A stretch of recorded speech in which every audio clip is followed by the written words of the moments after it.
Okay, सो आज का जो हमारा वर्क है ये जॉन कीट्स, जो कि एक रोमांटिक पोएट है ना, रोमांटिसिज्म के पोएट हैं, सेकेंड जनरेशन के, उनका ये वर्क है, बहुत ही फेमस है। ओड टू ऑटम हम इसे कहते हैं, टू ऑटम भी कहते हैं। ये एक ओड है। अगर हम स्ट्रक्चर की बात करें तो 11 लाइन के 3 स्टैंजाज है ना, सो 33 लाइन्स का ये पोएम है और आयम्बिक पेंटामीटर हमें इसमें देखने को मिलता है ना। स्टार्ट करते हैं। देखिए इसमें इन्होंने ऑटम के लिए, मतलब ऑटम का बखान किया है, ऑटम को ग्लोरीफाई करके बताया है ना। आगे चलते हैं। सो पोएम में वो लिखते हैं सीजन ऑफ मिस्ट्स एंड मेलो फ्रूटफुलनेस, है ना। समझिए, सीजन जो ऑटम है इसे कहा गया है सीजन ऑफ मिस्ट, है ना, जिसमें धुंध जो है वो बहुत बहुत होता है ना। एंड मेलो फ्रूटफुलनेस, है ना, और जो फ्रूट्स हैं वो इसमें पक जाते हैं, मेलो होते हैं ना। सो ये फ्रूट्स का सीज़न भी है, चीज़ों के फलने फूलने का सीज़न भी है, और मिस्ट का सीज़न भी है ना, जिसमें धुंध कोहरा होता है। Okay, close bosom friend of the maturing sun. देखिए, मैच्योरिंग मतलब राइपनिंग, है ना, या कोई कोई अपने अगर फुल ग्लोरी पे आ जाए, ग्लोरी में आ जाए। और क्लोज मतलब बहुत पास वाला, बुजम फ्रेंड मतलब जिसे आप हक कर सकते हैं ना। बुजम मीन्स ब्रेस्ट होता है, चेस्ट होता है ना, छाती, तो छाती से लगने वाला फ्रेंड है ना। So close bosom friend of the maturing sun. तो जो ये हमारा ऑटम है ये कौन है? ये सन का बहुत ही अच्छा फ्रेंड है, बहुत ही क्लोज फ्रेंड है, बेस्ट फ्रेंड है। ऑटम और सन बेस्ट फ्रेंड्स है बेसिकली, है ना, ऑफ द मैच्योरिंग सन, है ना। वो सन जो मेच्योर हो रहा है, जो है ना अस्त होने के कगार पे है ना। एनीवे, कंस्पायरिंग, सो ये दोनों, ये जो दो दोस्त है ना, ये क्या करते हैं? Conspiring with him how to load and bless with fruit the vines at round the thatch he eaves run.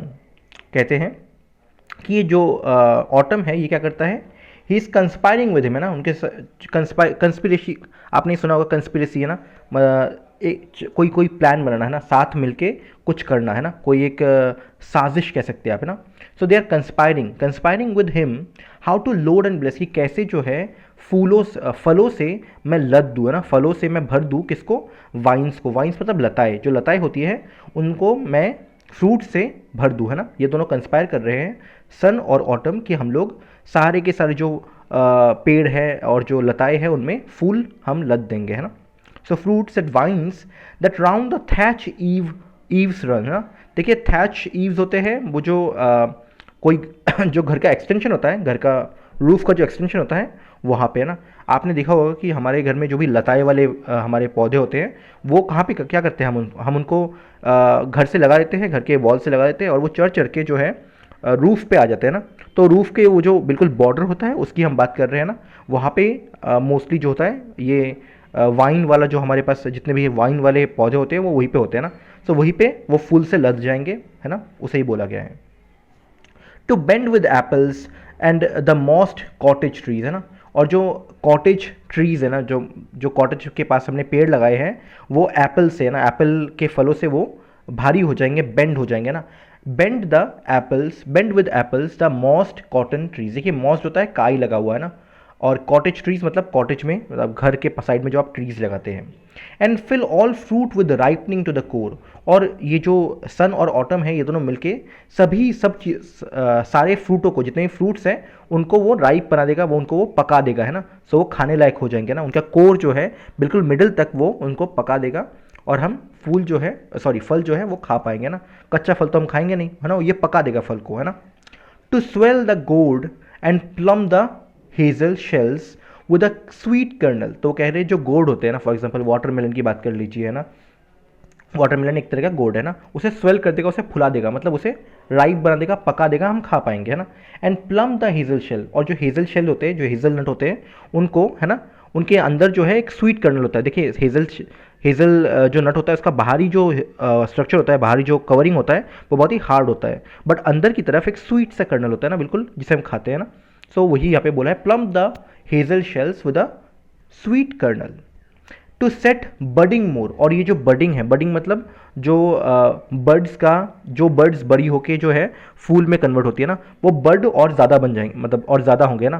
तो जितने भी बर्ड्स हैं, जो ये बडिंग का प्रोसेस है ना, कि हर एक पेड़ में, फॉर एग्जांपल अगर आपके घर में अगर कोई आम का पेड़ है ना, तो देखिए आम के फूल में ना वो लगते हैं, फूल लगते हैं ना। देन उनको पोलिनेट किया जाता है, उसके बाद जो है वो कन्वर्ट हो रहे होते हैं फल में, है ना। तो ये जो प्रोसेस है बडिंग का, ये और ज़्यादा होगा ना, ताकि और ज़्यादा फल और फूल आ पाए। And still more later flowers for the bees, और जितने ज़्यादा आप बडिंग का प्रोसेस जो है वो बड़ा करेंगे ना, जितना ज़्यादा ये होगा उतना ही जो फूल है वो ज़्यादा होंगे, और जितने ज़्यादा फूल होंगे उतने ही बीज जो है जो मधुमक्खी है वो उसके ऊपर बैठ पाएंगी, वो उससे नेक्टर जो है वो ले पाएंगे, है ना। ये इंटायर प्रोसेस होता है। Until they think warm days will never cease, और ये बीज जो है ये कब तक ये फ्लावर्स के ऊपर बैठेंगी, और ये तब तक जो है मतलब नेक्टर लेती रहेंगी अप अनटिल अ मोमेंट उन्हें ये लगेगा कि अरे ये तो गर्म जो ये गर्मियाँ है तो ख़त्म ही नहीं हो रही है ना। They think that warm days will never cease, ये कभी ख़त्म नहीं होंगी ना, ये जो गर्मी का जो ये सेलिब्रेशन है कि हमें इतना सारा नेक्टर मिल रहा है, ये कभी ख़त्म नहीं होगी। For summer has over brimmed their clammy cells, है ना। देखिए क्लैमी होता है वेट वेट, है ना, वेट सेल्स मतलब हनी की बात की जा रही है, एंड ओवर ब्रिम्ड मतलब भर दिया है, पूरा पूरा भर दिया है ऊपर तक, है ना। सो बेसिकली देखिए हमारे पास ये 11 लाइन्स है, 11 लाइन्स में बोला क्या है। पहली बात, सन और जो ऑटम है ये दोनों बहुत ही क्लोज फ्रेंड्स हैं, और ये दोनों मिलके षड्यंत्र रच रहे हैं कि कैसे हम पूरे अर्थ को जो है भर दे, फूल फल से लद दे, है ना, भर दे, है ना। उन्होंने दो चार एग्जाम्पल दिए हैं, है ना। एप्पल्स जो है पक जाएंगे, बाकी फ्रूट्स पक जाएंगे, गोल्ड का यहाँ पे एग्जाम्पल दिया है, हेज़लनट का यहाँ पे एग्जाम्पल दिया है, और फिर बाद में बोला है जो फूल बनने की जो प्रक्रिया है उसे भी हम बढ़ा देंगे, है ना। जो ऑटम और सन है ना वो बढ़ जाएगा तो क्या होगा, जो बीज है उनके लिए खाना ज़्यादा होगा, है ना, वो लोग ज़्यादा नेक्टर कलेक्ट कर पाएंगे, और उन्हें भी ऐसा लगेगा कि अरे हाँ भैया बहुत ही सेलिब्रेशन का टाइम है ना, और उनका जो ये हनी का कलेक्शन है ये भी पूरा भर जाएगा। सो हमारा पहला जो इंटायर स्टैंजा है ये डेडिकेटेड टू है कि ऑटम और सन के का षड्यंत्र, है ना, कि वो क्या करना चाहते हैं। नेक्स्ट 11 लाइन्स पे आते हैं। हु हैथ, तो अब ये है कि ऑटम है कहाँ पे, है ना, हमें कहाँ दिखता है। Who hath not seen thee often amid thy store, है ना, किसने आपको नहीं देखा है। Who hath not seen thee, किसने आपको नहीं देखा है, amid thy store, है ना, amid मतलब आसपास या amid मिडिल में कहीं के या किसी जगह के अंदर, है ना। कहाँ, स्टोर। देखिए किस स्टोर की बात कर रहे हैं, जो ग्रेन्स होते हैं, जो हम जो फसलें होती है ना वो जहाँ पे स्टोर किया जाता है, ये उस स्टोर हाउस की बात कर रहे हैं ना, कि वहाँ पे आप दिखते हैं, है ना। Sometimes whoever seeks abroad may find thee sitting careless on a granary floor, है ना। देखिए ग्रेनरी होता है वही स्टोर हाउस जहाँ पे ग्रेन आप स्टोर करते हैं। सिटिंग केयरलेस मतलब कोई चिंता नहीं, बिल्कुल मज़े में आप बैठे हुए हो, है ना। एंड whoever seeks abroad मतलब जो भी वॉन्डर कर रहा है, जो भी घूम रहा है, जो भी बाहर घूम रहा है वो उसे आप मिल जाएंगे। समटाइम्स whoever seeks abroad, कभी कभी जो भी ऐसे ही वॉन्डर कर रहा है, घूम रहा है, मे फाइंड दी, वो आपको ढूंढ लेगा, वो आप उसको मिल जाएंगे। Sitting carelessly on a granary floor, है ना, कि आप बैठे हुए होंगे कहीं पे एक ग्रेनरी फ्लोर के ऊपर, है ना, एक स्टोर हाउस के फ्लोर के ऊपर आप बैठे होंगे, वहाँ पे आप मिल जाएंगे। Thy hair soft lifted by the winnowing wind, और आपका जो हेयर, आपके जो बाल है वो बहुत सॉफ्ट है ना। और देखिए विनोइंग विंड मतलब वो जो हम एक तरह से ऐसी एक हार्वेस्टर हम कहते हैं, हार्वेस्टर, तो उससे होता क्या है, उससे हवा निकलती है, और उसमें हम जो है जो लाइक धान है, ग्रेन है, उसे ऐसे गिराते हैं ना। तो हवा की वजह से जो उसका भारी हिस्सा है वो एक जगह गिरता है, और जो हल्का हिस्सा है वो दूर जगह गिरता है ना। हल्का हिस्सा हमें चाहिए नहीं होता, वो तो हम चारे में यूज़ कर लेते हैं, और जो भारी हिस्सा होता है वो होता है जो सीड्स है ना, ग्रेन्स हैं, जिसे हम यूज़ करते हैं ना। सो ये जो हवा वाला जो ये मशीन है ना, उसी के विंड को कहते हैं विनोइंग विंड, है ना। तो उसी विंड में जो है आपके जो हेयर है वो लिफ्ट हो रहे हैं, सॉफ्टली लिफ्ट हो रहे हैं ना। अब हवा पड़ेगी तो बाल तो हिलेंगे ही। सो उसकी बात यहाँ पे की गई है। और on a half reaped furrow sound sleep, या फिर आप मुझे कहाँ मिलेंगे, आप मिलेंगे हाफ रीप्ड फरो में, है ना। देखिए हाफ रीप मतलब कि आधा कटाई हो चुका, आधा हमने काट दिया है। फरो मतलब एक लंबा सा एक पैच है जहाँ पे जो फसलें हैं वो उगी थी, उसे हाफ रीप कर दिया गया है, वहीं पे आप मुझे सोते हुए मिलेंगे, है ना। क्यों, drowsed with the fume of poppies while thy hook spares the next swath and all its twined flowers। तो बेसिकली यह बोला गया है कि आप जो काटते काटते ना, धान काटते काटते, फसलें काटते काटते आप थक गए होंगे ना, या फिर जो वहाँ पे पॉपीज़ है, पॉपीज़ का एक फ्लावर होता है पॉपीज़, उसका जो स्मेल होता है ना वो आपको सुला देता है, उसके अंदर मॉर्फिन होता है ना। मॉर्फिन आपको पता है एक सेडेटिव है ना। आपको सुला देगा। सो वो उसकी जो सुगंध है ना, उसका जो गंध है वो सूंघ के जो ये पर्सन है, मतलब ये जो ऑटम है, ये सो गए होंगे, है ना। ड्राउज्ड मतलब सो जाना, है, ड्राउजी फीलिंग करना। आपने पॉकीमॉन देखा होगा, है ना, पॉकीमॉन में एक था ड्राउजी, सुला देता था। फ्यूम ऑफ पॉपीज़ मतलब पॉपीज़ का स्मेल, है ना। ये जो स्मेल है इसने आपको सुला दिया होगा, आप वहाँ पे आराम से साउंड स्लीप आप सो रहे हैं ना। वाइल दाई हुक, और जिस दौरान आप सो रहे हैं आपका जो हुक है, आपका जो जैसे आप कटाई करते हैं ना, सीप जिसे हम कहते हैं, वाइल दाई हुक स्पेयर्स मतलब छोड़ देता है। स्पेयर मतलब किसी को छोड़ देना, किसी को के ऊपर अत्याचार ना करना बेसिकली, है ना। Spares the next swath, swath होता है कि नेक्स्ट रो, है ना, next row of and all its twine flowers, है ना। तो देखिए आप काट रहे थे, अब आप सो गए तो जो बाकी बच गया है, जो रो है ना, जिसकी आपने कटाई नहीं की है, वो तो बच गया ना। वो जो उसमें जो फ्लावर्स लदे हुए हैं, जो फ्लावर्स इंटरट्विन्ड है, वो बच गए, है ना। यही बोला गया है कि आई जो ऑटम है वो सो गया है, पर्सोनिफाइड ऑटम सो गया है, और उसने हाफ कटाई करने के बाद, हाफ कटाई करने के साइड में सोया है। सो बाकी जो उसकी कटाई करनी थी वो अभी नहीं हो रही है, वो बच गए इस पॉइंट पे, है ना। नेक्स्ट चलते हैं। And sometimes like a gleaner thou dost keep steady thy laden head across a brook, और by a cider press with patient look thou watches the last oozing hours by hours, है ना। और कभी कभी जो है, and sometimes like a gleaner, देखिए gleaner कौन होता है, जब ग्रेन्स हम अच्छे से एक जगह का कटाई करके हम ग्रेन निकाल के चले जाते हैं ना, फिर भी कुछ तो बच जाते हैं ना, कुछ तो गिर जाते हैं ऐसे ही, उनको उठाने वाला जो है वो ग्लीनर है ना। एंड समटाइम्स एक ग्लीनर की तरह जो आखिरी में जो कूड़ा एक तरह से निकालता है, या जो बचे हुए ग्रेन्स हैं उनको वो पिक करता है, उसकी तरह ही thou dost keep steady thy laden head across a brook. देखिए जो वो पर्टिकुलर पर्सन है जो ग्लीनर है, उसका काम जो है बहुत ही चौंकने का है ना, बिकॉज उसको एक एक जो है ना उठाना पड़ेगा, एक एक करके उठाना पड़ेगा ना। सो वो बहुत ही वॉचफुल है, बहुत ही वॉच, लाइक उसकी जो आंखें हैं वो बहुत ही शार्प है ना। उसी की तरह जो है यहाँ पे बोला गया है कि उसी की तरह जो है ऑटम का भी जो आंखें हैं वो भी शार्प है ना, स्टडी है। Steady thy laden head across a brook, और वो किसे देख रही है, वो देख रही है एक ब्रुक को, एक नदी के झरने को, है ना। बेसिकली देखिए पूरे पोएम में यही बोला जाएगा कि कहाँ कहाँ आपको ऑटम मिल जाएगा ना। ऑटम की जो टचेस है, ऑटम जो है कि जो से कि आप पर्सन तो है नहीं यहाँ पे, पर्सोनिफाइड है, तो ऑटम की जो झलक है, झलकियाँ है, वो आपको कहाँ कहाँ देखने को मिल जाएंगे, वो बोला हुआ है ना। So and dust keep thy study thy laden head across a brook, और बाई अ साइडर प्रेस, है ना। या फिर आप हमें मिलेंगे कहाँ पे, एक साइडर प्रेस में। देखिए साइडर जो होता है वो तो एक तरह का अल्कोहल है ना, जो एप्पल से बनता है ना। तो साइडर प्रेस में उसमें एप्पल डालो, आप प्रेस करो, है ना, गोल तरह का एक डिवाइस होता है ना, बैरल टाइप का डिवाइस होता है, और उसमें से जो है वो जो जूस है वो निकलता है ना। और बाई साइडर प्रेस, तो इस साइडर प्रेस के आसपास आप हमें मिल जाएंगे विथ पेशेंट लुक, है ना। और आप बहुत ही पेशेंटली, बहुत ही आराम से टाइम लेकर आप देख रहे हैं ना, इस साइडर को काम करते हुए आप देख रहे हैं, साइडर प्रेस को काम करते हुए आप देख रहे हैं। द वॉचेस्ट, और आप देख रहे हैं the last oozings hour by hour, घंटे पे घंटा आप जो क्या कर रहे हैं, ये जो जूस निकल रहा है, ये जो ऊज हो रहा है ना, ऊजिंग, ये जो जूस निकल रहा है, इसको आप देख रहे हैं। तो ये रहा हमारा सेकंड स्टैंजा कि ऑटम हमें कहाँ देखने को मिलते हैं। फर्स्ट स्टैंजा, ऑटम और सन जो है दोस्त है, मैच्योरिंग सन दोस्त है, और वो क्या षड्यंत्र कर रहे हैं। सेकंड, षड्यंत्र हो चुका, सारा काम हो चुका, अब ऑटम आपको कहाँ मिलेंगे, है ना। अब हमारा लास्ट स्टैंजा है, where are the songs of spring, है ना। अब हम सॉन्ग ऑफ ऑटम की बात करेंगे कि ऑटम का जो गाना है वो कहाँ गया, कहाँ मिलेगा वो, है ना।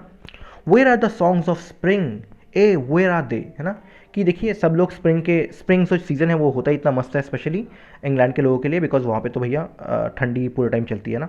सो वो कहते हैं कि सॉन्ग्स ऑफ स्प्रिंग कहाँ है ना, बिकॉज सब लोगों को वही सुनना होता है। वेयर आर दे, वो कहाँ है। तो यहाँ पे पोएम में आगे बोला गया है, थिंक नॉट ऑफ देम, उनके बारे में ना सोचिए, जो सॉन्ग्स ऑफ स्प्रिंग है उनके बारे में ना सोचिए। क्यों, दाउ हैज़ दाई म्यूजिक टू, क्योंकि आपके पास, ऑटम के पास आपका अपना म्यूज़िक भी है, अच्छा म्यूज़िक है ना। सब लोग मानते हैं कि जो स्प्रिंग का म्यूज़िक है वो बेस्ट है ना, जो पंछियाँ है वो आवाज़ करती है, सबको अच्छा लगता है ना, सब लोग बाहर निकलते हैं, सुनते हैं। लेकिन यहाँ पे बोला गया है कि ऑटम आपका जो आवाज़ है वो भी कुछ ख़राब नहीं है ना। Thou has thy music too, आपके पास अपनी आवाज़ जो है वो भी है। While barred clouds bloom the soft dying day and touch the stubble plains with rosy hue. While मतलब जब तक, या ओके, जब तक जिस पॉइंट ऑफ टाइम तक है ना, ये जो इवेंट होने वाला है, बार्ड क्लाउड्स मतलब जो ऐसे क्लाउड्स जो एक तरह से घेरा दे चुके हैं ना, ढेर सारा क्लाउड्स है ना, ढेर सारे मेघ यू नो आसमान पे, ढेर सारे जो क्लाउड्स है, ब्लूम दाई सॉफ्ट डाइंग डे है ना, वो जो आपके डाइंग, आपका जो दिन जो अंत हो रहा है ना, इवनिंग का टाइम है, दिन अंत हो रहा है और हमें आसमान में क्लाउड्स दिख रहा है ना। अब वो क्लाउड्स क्या करते हैं, वो जो सन है ना, सन को वो रोक देते हैं ना, सन के सारे रेज जो है अर्थ को टच नहीं कर पाते। And touch the stubble plain. देखिए स्टबल क्या होता है, स्टबल होता है जब हम खेत की कटाई कर लेते हैं ना, तो जो वो जो आउटग्रोथ थोड़ा सा बच जाता है उसे बोलते हैं, उस फील्ड को बोलते हैं स्टबल है ना। तो ये जो स्टेबल प्लेन्स है ना, इसको इस पे रोजी ह्यू, रोजी मतलब रोज का जो पिंकिश कलर होता है, ह्यू मतलब कलर है ना, तो रोजी ह्यू मतलब पिंकिश कलर है ना। तो देखिए क्या है, इवनिंग का टाइम है, सेटिंग आप एक तरह से इमेजिन कीजिए, इवनिंग का टाइम है, आसमान में आपको मेघ दिख रहा है, क्लाउड्स दिख रहे हैं, है ना, एंड वहाँ से सन की रेज जो है वो आ रही है, लेकिन एक पिंकिश कलर ला रही है ना, जो जो सन की रेज है वो इस पॉइंट में थोड़ी सी पिंक पिंक दिख रही है। जब वो ज़मीन पे गिरती है, प्लेन्स पे गिरती है, फील्ड्स के ऊपर गिरती है, तो एक रोजी ह्यू आता है या फिर एक पिंकिश कलर हमें दिखता है ना। सो देन इन अ वेलफुल चोयर ना, या फिर कोयर आप कह सकते हैं, the small gnats mourn among the river sallows, you know, born aloft और sinking as a light wind lives or dies। देखिए यहाँ पे बात चल रही है म्यूजिक की है ना, ऑटम की म्यूजिक की, तो अब आने वाला है वो स्टैंजा। तो ग्नेट्स जो होते हैं एक तरह की मक्खियाँ होती है ना, मॉस्किटो जैसी दिखती है बट मक्खियाँ होती है ना। वो ना भिन भिन भिन करती है, पंख फड़फड़ाती है, तो जो आवाज़ होता है उसे ही कहते हैं ना। तो वेलफुल मतलब बहुत ही सैड, चोयर मतलब जो हम फ्यूनरल में जो गाना गाते हैं उसे है ना, मतलब सैड सॉन्ग बेसिकली है ना। तब एक सैड सॉन्ग द स्मॉल ग्नेट्स, ये जो क्रिएचर्स है, ये जो मक्खियाँ है, ये मोर्न करती है, एक तरह से रो रही है ना, इनकी इनके इनके पंख की आवाज़ की हम बात कर रहे हैं। अमंग द रिवर सैलोज, और ये कहाँ पे हमें मिलते हैं, नदी के साइड में जो वॉलो के पेड़ होते हैं ना, वो अच्छे खासे मतलब ऊपर तक जाते हैं और फिर यहाँ से पूरे नीचे झुक झुक जाते हैं ना, उनमें उनके आसपास जो है ये जो हमें ग्नेट्स हैं ये मिल जाते हैं और ये वहीं पे भिनभिनाते रहते हैं ना, वहीं पे आवाज़ कर रहे हैं। तो इसी आवाज़ को बोला गया है ऑटम की आवाज़ है ना। Borne aloft or sinking as the light wind lives or dies है ना। और ये जो ग्नेट्स है ये लाइट देखे ना, अगर लाइट है ना, जब थोड़ा सा लाइट आ रहा है बेसी बिकॉज क्लाउड्स है, क्लाउड की वजह से जो है कभी लाइट आती है कभी लाइट नहीं आती है ना, क्लाउड्स की वजह से। तो जब लाइट आती है तब ये ऊपर चले जाते हैं ना, थोड़ा सा ऊपर होते हैं ना, दे बॉर्न अलोफ्ट। और जब लाइट नहीं होती तब वो क्या करते हैं, थोड़ा सा नीचे चले जाते हैं, दे सिंक है ना। तो they are borne aloft or sink as the light wind lives or dies है ना। जैसे जैसे थोड़ा सा लाइट आ रहा है ये ऊपर जा रही है ना थोड़ा सा, और जैसे जैसे लाइट जो है वो कम हो रहा है ये थोड़ा नीचे आ रही है ना। और ये जो और उनका जो ये पंख फड़फड़ाने की आवाज़ है ना, ऊपर जाना नीचे आना, इसी को जो है ऑटम का सॉन्ग बोला गया है ना, ऑटम का म्यूजिक बोला गया है। Next, okay, and full grown lambs, और जो लैम्स हैं ना, लैम्स मतलब you know Jesus Christ basically, जो भेड़े हैं ना, एंड फुल ग्रोन लैम्स है ना, वो पूरे ही फुल ग्रोन हो चुके हैं, फुल अपने मेच्योर हो चुके हैं। दे लाउड ब्लीट, उनका आवाज़ आ रहा है ना, उनको उनके ब्लीटिंग का आवाज़ आ रहा है फ्रॉम हिली बोर्न है ना, मतलब एक हिली एरिया से, हिली इनक्लोज्ड एरिया से, एक तरह से बॉर्डर से उनकी आवाज़ भी आ रही है। तो ये भी जो है ऑटम का साउंड ही है। दो चीज़ें आपको पता चल गई अब। हेज क्रिकेट सिंग, और जो हेज मतलब जो से छोटे मोटे बुशेज एंड एटसेट्रा, वहाँ से जो क्रिकेट्स हैं वो गाना गा रहे हैं, उनका आवाज़ आ रहा है, तो वो भी ऐड हो गया, तीन तरह के साउंड हो गए। And now with treble soft the redbreast whistles from a garden croft. और अब जो है इसमें एक और चीज़ ऐड हो गई, कौन, रेड ब्रेस्ट नाम की, रेड ब्रेस्ट एक पंछी होती है, वो भी विसल कर रही है ना, सॉफ्टली वो भी विसल कर रही है, और वो आवाज़ में भी ऑटम के इस आवाज़ में ऐड हो गया ना, ये भी आप इंक्लूड कर लीजिए। And gathering swallow Twitter in the sky, और लास्ट है स्वालोज का एक झुंड, गैदरिंग स्वालोज मतलब स्वालो का एक गैदरिंग, एक झुंड, दे ट्विटर इन द स्काई है ना, वो आकाश में ट्विटर आवाज़ कर रही है ना। सो ये रहे आवाज़ किसके, ऑटम के। तो देखिए ये रहा आपका पोएम, बहुत ही फेमस पोएम है। पोएम में 3 स्टैंजाज हैं, तीनों की हम बात कर लेते हैं। फर्स्ट स्टैंजा में क्या होता है कि जो बताया गया कि ऑटम और सन जो है बहुत ही जिगरी दोस्त है, बहुत ही जिगरी यार है, और वो साथ मिलके कंस्पिरेसी कर रहे हैं कैसे हम फलों से फूलों से सब कुछ भर दे है ना, सारे पेड़ों में फल फूल भर दे। सेकेंड स्टैंजा में ये काम हो चुका। सेकेंड स्टैंजा में हम देखते हैं कि जो ऑटम है वो हमें कहाँ मिलेंगे। अब जब काम हो गया तो ऑटम हमें कहाँ देखने को मिलेंगे, है ना। ऑब्वियस सी बात है, इमेजिन कीजिए कि आपके एक दोस्त है ना, और दोस्त के साथ आपने टाइम स्पेंड करना है ना। तो शुरू में पहले स्टेंजा में आप और उसके दोस्त, आप और आपके दोस्त के कारनामों के कहानियाँ है ना। सेकंड स्टेंजा में आपका दोस्त सब काम हो चुका है, तो अब आप ढूंढ रहे हैं कि आपका दोस्त कहाँ आपको मिलेगा, है ना। तो यह सेकंड स्टेंजा में हम ढूंढते हैं कि ऑटम हमें कहाँ कहाँ देखने को मिलेगा, ऑटम की झलकियाँ हमें कहाँ कहाँ देखने को मिलेंगी। थर्ड स्टेंजा में क्या होता है, थर्ड स्टेंजा में आता है कि जो ऑटम है उसका म्यूज़िक कैसा है ना, उसका म्यूज़िक कैसा है। बिकॉज वो कोई सोचता नहीं उस बारे में, सब लोग समर के, स्प्रिंग के म्यूज़िक को लेके बैठे होते हैं, है ना, पोएम लिख रहे होते हैं। ऑटम को कोई उतना पूछता नहीं है ना। सो ऑटम की म्यूज़िक के बारे में वो थर्ड स्टैंजा है कि ऑटम की म्यूज़िक में क्या क्या आता है ना, किस चीज़ को हम कंसिडर करते हैं ऑटम की म्यूज़िक। तो ये रहा हमारा पोएम आयम्बिक पेंटामीटर में। ये है बहुत ही फेमस ओड है, उनके टॉप जो 6 ओड्स हैं ना जो उन्होंने उस टाइम लिखे थे, उसी में से ये एक है। बाकी भी जल्दी मैं अपलोड कर दूंगा। Thank you for watching. यहीं पे हम एंड करते हैं।